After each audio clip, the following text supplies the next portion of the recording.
नमस्कार दोस्तों, मैं चरणजीत सिंह राजस्थान अनूपगढ़ से। और आज के इस वीडियो में अपने RSEB Rajasthan state electricity board की जो भर्ती होने वाली है, जिसमें RV, UNL और तमाम जो पांचों सरकारी बिजली कंपनियां उसकी भर्ती के संबंध में अपनी बात करेंगे। आगे बढ़ने से पहले मैं आपको बता दूं, कल क्या हुआ, एक न्यूज़पेपर की थोड़ी सी कटिंग वायरल हो रही थी, जिस कटिंग में ये लिखा हुआ था कि भर्ती जो होगी वो सुविधा आधारित कुछ भर्ती होगी। इस तरह की एक न्यूज़पेपर की कटिंग थी और जिसमें लिखा हुआ था, तो ये पास में आपको न्यूज़पेपर की कटिंग दिखाई दे रही है। इस न्यूज़पेपर की कटिंग के बाद मेरे पर्सनल व्हाट्सएप पर बहुत सारे जो स्टूडेंट्स हैं उनके व्हाट्सएप मैसेजेस आने शुरू हो गए कि सर अब तो भर्ती होगी ही नहीं, आप तो कह रहे थे भर्ती विज्ञप्ति जारी होने वाली है, ये क्या हो गया। तो उसको मैं क्लियर कर दूं। सबसे पहले आपको बिजली बोर्ड में जो इलेक्ट्रिसिटी बोर्ड है उसमें एक टीम होती है जिसे बोला जाता है fault rectification team, FRT। FRT का क्या काम होता है? FRT जो आपके कभी कभार घर में या कहीं भी विद्युत फॉल्ट की स्थिति होती है, तो आप टोल फ्री जो नंबर है एक बिजली विभाग का जारी किया हुआ, उस नंबर पे संपर्क करते हो। तो जो फॉल्ट रेक्टिफिकेशन टीम होती है, इसके फुल फॉर्म है फॉल्ट रेक्टिफिकेशन टीम। इसका काम क्या होता है? जो फॉल्ट का सुधार करना, कहीं भी कोई भी फॉल्ट आया हो, विद्युत संबंधित कोई भी फॉल्ट आया हो, इस टीम का काम होता है। और ये कार्य एक गुड़गांव की कंपनी है संध्या, उस कंपनी के पास इस काम का ठेका है। ये काम ठेके पे है विद्युत विभाग में। ठेका आपको पता होगा, प्राइवेट जो बिजली बोर्ड के अंदर प्राइवेट कर्मचारी जो काम करते हैं, मतलब जो जिस कंपनी द्वारा ठेका लिया गया है, उस ठेके कंपनी के जो कर्मचारी होते हैं वो कर्मचारी इस FRT टीम के अंदर होते हैं।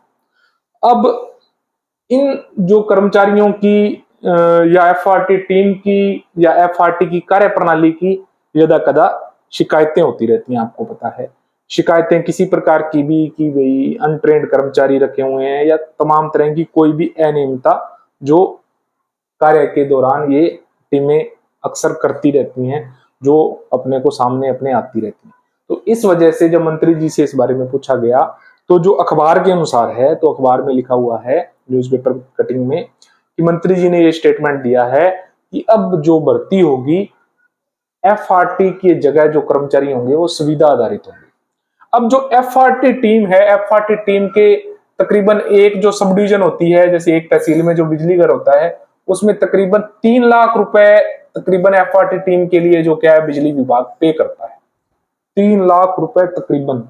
कहीं मैं इसको बिल्कुल 3 लाख पे नहीं कर रहा, 3 लाख से कम भी थोड़ा बहुत हो सकता है, तकरीबन 3 लाख की बात की जा रही है। लेकिन कहीं एक की जगह 2 टीमें भी कार्यरत है, तो वहां 3 की जगह 5 लाख का भुगतान भी किया जा रहा है। अब जब उस FRT टीम के अंदर कर्मचारी कितने होते हैं? नियमानुसार जितने रखने चाहिए वो रखते तो है ही नहीं, ठीक है। तो FRT की टीम के कर्मचारी कम होते हैं। अब जब संविदा आधारित भर्ती की बात की जा रही है, संविदा आधारित ये जो पोस्टें निकाली जाएंगी, इसके अंदर वो 3 लाख रुपए अगर एक सब डिवीजन में भुगतान कर रहे हैं, तो अगर 15,000 रुपए भी सुविधा कर्मचारी को न्यूनतम वेतन दिया जाएगा या 20,000 रुपए भी न्यूनतम वेतन दिया जाएगा, तो 15 कर्मचारी सुविधा आधारित रखे जा सकेंगे, ठीक है। तो ये एक जो ITI योग्यताधारी हैं, क्योंकि उसके अंदर क्या है, ये जो प्राइवेट कंपनी वाले होते हैं ये तो क्या अनट्रेंड भी रख लेते हैं, अनट्रेंड कर्मचारी भी होते हैं इनके पास, ठीक है। जो ये पूरी शर्तें पूरी नहीं करते। लेकिन जो सुविधा आधारित भर्ती होगी उसे सरकार खुद करेगी, जो सभी नॉर्म्स उसके अंदर पूरे होंगे, और वो क्या है, ITI जो बिल्कुल योग्यताधारी कर्मचारी हैं वो ही इसके अंदर होंगे। अब इसके अंदर पोस्टें कौन कौन सी होती हैं, FRT के अंदर कौन कौन से जो कर्मचारी काम करते हैं उसके बारे में मैं आपको बता दूं। एक तो इनके अंदर होते हैं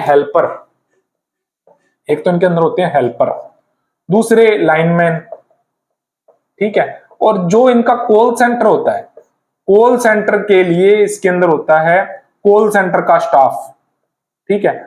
मतलब जो इनके कॉल अटेंड करता है, कॉल सेंटर का स्टाफ, जो आप कॉल सेंटर पे कंप्लेन दर्ज करवाते हो उसके बाद कॉल अटेंड की जाती है, तो इसके अंदर कॉल सेंटर का स्टाफ होता है, वो स्टाफ भी ये हायर करेंगे।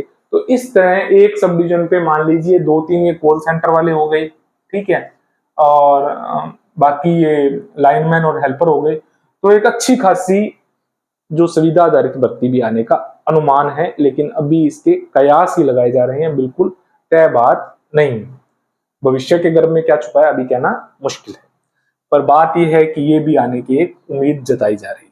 अब बात कर लेते हैं जो RSEB के अंदर होने वाली भर्ती है, जिस भर्ती के बारे में चर्चा चल रही है, इसके बारे में मैं आपको जानकारी दे देता हूं। RSEB के अंदर पहले आपको पता है सभी को तकरीबन 3000 पदों की फाइल चल रही थी, 2900 कुछ पदों के लिए एक फाइल चल रही थी, 2900 कुछ पदों की। वो भर्ती की फाइल है ड्रॉप कर दी गई है, बिल्कुल उस पर भर्ती नहीं आएगी। तो भर्ती कितनी पोस्टों पे आएगी ये मैं आपको पहले वीडियो में बता चुका हूं, 1079 इतने पदों पर ये विज्ञप्ति आएगी। पदों का वर्गीकरण मैंने आपको बता दिया है। इसके अंदर जो आपको मैंने पहले बताया था कि सिर्फ जयन और टेक्नीशियन के पद हैं। अब क्या है, कुछ लोग जो क्या है कमेंट करते हैं कि सर ये गलत है, जयन टेक्नीशियन थोड़ी ना होंगे, जूनियर अकाउंटेंट भी होंगे। मैं भाई खुद जूनियर अकाउंटेंट की तैयारी कर रहा था, सच है जो मैं आपको बता रहा हूं।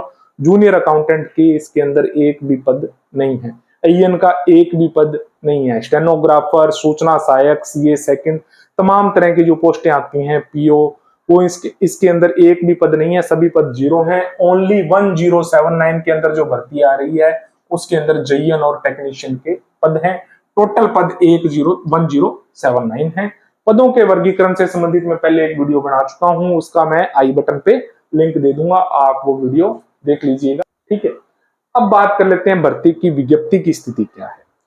भर्ती की विज्ञप्ति की स्थिति के लिए मैंने पहले सोमवार को मैंने आपको कहा था मैं बताऊंगा, लेकिन जो वीडियोज हैं मैं क्या पहले से रिकॉर्ड करके रखता हूं, सभी वीडियो पहले आ रहे थे, मैंने मेरे टेलीग्राम और व्हाट्सएप ग्रुप में बता दिया था स्थिति क्या है फाइल की, आपको दोबारा बता देता हूं।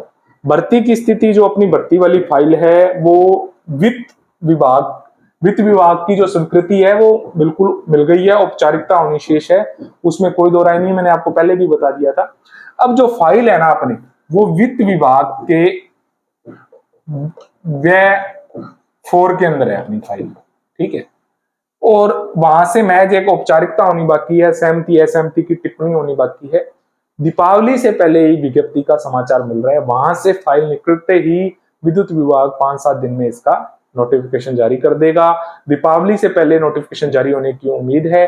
आज जो है एक मीटिंग भी है भर्तियों से संबंधित, सीएम अपने जो माननीय CM भजन लाल जी हैं वो इस संबंध में एक मीटिंग लेने जा रहे हैं भर्तियों से संबंधित, जिसमें तमाम विभागों के सभी अधिकारियों को बुलाया गया है।